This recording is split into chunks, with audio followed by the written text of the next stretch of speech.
Welcome to Spicer and Company. I'm Sean Spicer. And I'm Lindsay Keith.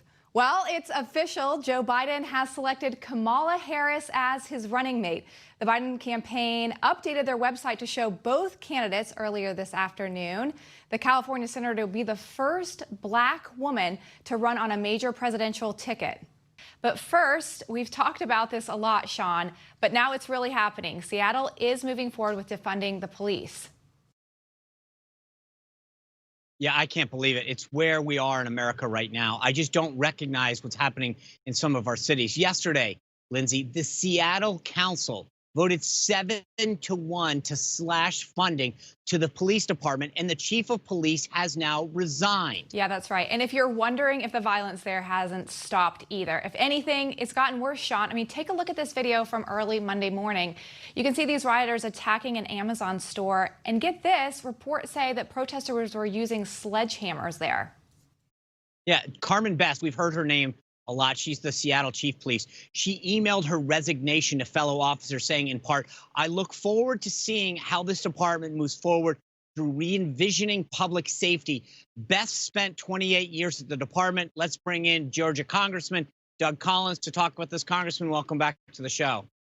Good to see both of you. Congressman, I'm going to ask you a tough question. I mean, not that you can't handle it, but that I can't answer. It's like, what is going on? I don't get this. Like, we are watching these cities. This is well beyond protesting and racial injustice. We are now breaking into stores, breaking into other places, stealing, rioting, looting. I mean, I just don't get it anymore. It's like one party doesn't care about law and order anymore.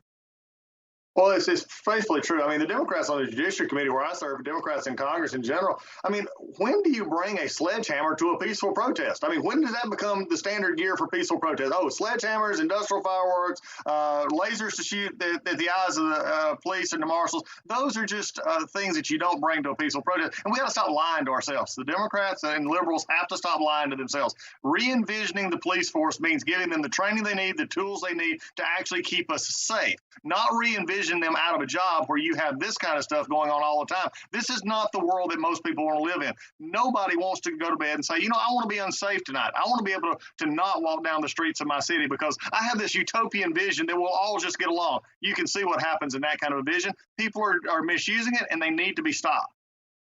You're right. They need to be stopped. But here's the problem. I mean, if I took pictures of what's going on in Chicago, Washington, D.C., Seattle, and showed them to myself a year ago, I would think I was watching some kind of sci-fi movie. I think the biggest problem that I see, Congressman, is a lack of accountability. People are doing this with impunity. When I was a kid, the idea of stealing, if you got caught, you were going to get punished and you were worried about it. Now it's almost like people look the other way and you have this sense that they're not going to be punished in any way, shape, or form.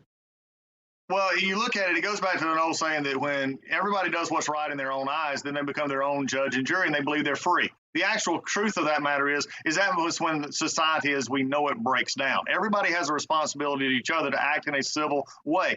I don't know about you, Sean, but I grew up in a neighborhood that if you got in trouble at somebody else's house, you probably got in trouble with that parent, and then you got in double trouble when you got home. Well, as a trooper's kid, I understand what that means. You know, when they're out there protecting safety, they ought to be locked up. They ought to be arrested. They should be put on trial. They should be paid for the crimes. And if they want to continue doing it, fine, but they'll do it inside a jail cell. They don't need to get out on our streets terrorizing these cities. And it's the liberal Democratic leadership that's letting this happen, pretending that if we just coddle them enough, we just give them enough, that they'll go away. Wow, it's worked real well in Portland for 70-something days. Yeah, I remember when I was a kid growing up, the biggest threat someone could say to you was, I'm calling your parents. I'm like, I'm sorry. And I mean, now it's like you actually couldn't even say we're calling the police because they're not going to show up. There's no threat anymore because it doesn't matter. There's no accountability because the cops aren't even going to come. Congressman, speaking of cops, in a different way, let me switch gears. A lot of information is coming out of the Senate Judiciary Committee. New, unredacted, unclassified documents are showing that the documents that led to the Steele document are not what Congress was led to believe by the FBI. In fact, they were misled. The FBI knew that the source that they came from was not trustworthy. How concerned are you about this? very concerned. Sean, this is what we've been seeing since day one, since the administration started and before. We've been working to uncover this for a long time. I released transcripts last year. Now the Senate's getting involved, which I'm glad. I'm just going to go ahead and say it here. I've gave as much leeway as I can. It's time for Director Wray to resign. He needs to resign now, because what we have seen with what they did for the Senate and what they gave the information to the Senate is just wrong. I think Senator Johnson called it, basically that they intended to lie.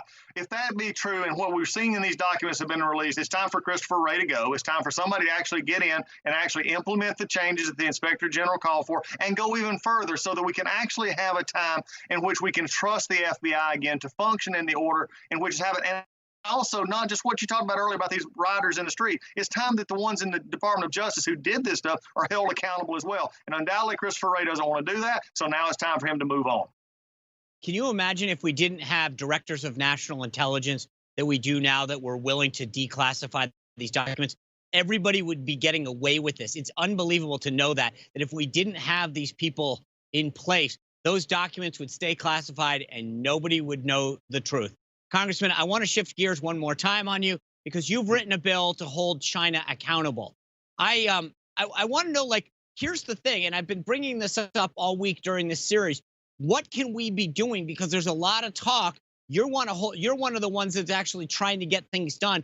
What else can we be doing? Well, let's do it. Let's go exactly what they think, that the world is so dependent on them and their money. Let's go after the CC. Let's go after the Communist Party. Let's go after their leadership. Let's tie up their bank accounts. Let's tie up their offshore issues. Let's tie up their trading. And if they don't come to the table and actually give an accountability for what happened with the virus, if they don't give an accountability on why they were letting people out of the country while quarantining their own people, we need to make sure that they live up to the basic world standard of civilization. China's not done that. We've been talking about this for a long time. They still own intellectual property. They still are business. They dump products. It's time, like the president has done from day one, hold them accountable. But in this time, let's go after what they know best, and that is their own personal bank accounts, their own personal lives. Because the leaders of the Communist Party, they don't care one bit about their people. They care about themselves. So let's go after them and their economic system, and then you're going to get some results. Okay, here's what I want to know, though. That they allowed this virus to spread. They were untruthful at best, right? So then we get told in the United States, we need this protective gear. We need to all wear masks, right? So I go on Amazon, and I did this as a test. And what do? I order a mask. Here's my mask. Guess where it's from? China. This is unbelievable. They create a problem, and then they send it to us. And where do we go to solve it? Back to China. How can we bring more manufacturing back to the United States? Well, it's time now that we get, for the first time ever, Sean, we started talking about supply chain. That was never a real discussion among many times. We always talked about trade. We talked about trade imbalance, but we never talked about critical supply chain. This has given us the opportunity now to go and look at our pharmaceutical, our PPE, the other things that we need to bring back home. And I think the president's taken some good steps toward making it available that we bring that back home, and we have a limit, we have an amount that is made here, and make it economically viable to be made here. That's going to be the thing that we do. And when our businesses step up, when our people see that we're being held hostage by a rogue regime, a bunch of communist thugs who want to manipulate the economy at the expense of their own people, then I believe people will understand how we need to get this manufacturing back. And that has to be with incentives like we had on the tax bill from a few years ago. It needs to be also a understanding in our country that these are critical infrastructure needs that need to be prioritized in Congress. Absolutely. When you talk to your colleagues, Congressman, and you say to them exactly what you just said to me, how important this is, not just for our safety, but frankly for our jobs and for our fellow Americans' well-being, do they get it? Or is this a partisan thing where one side of the aisle gets it and the other one doesn't care? You'd be amazed. I think it's more bipartisan than we would think. But on the other side, there's been this, denial of China. Look, Sean, we know what the other side's been doing. For the last 18 months, all they're focused on is November 3rd. And anything that gets in the way of their narrative of President Trump doing something wrong, they're going to try and obfuscate and move it out of the picture.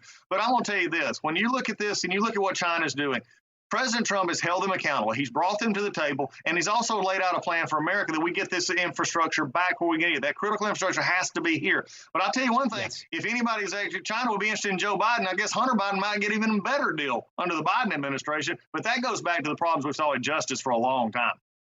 That's right. That's why the intel suggests that they want Joe Biden as president, because they know that Trump's tough on him. Congressman, thanks again for joining us and for standing up for American workers.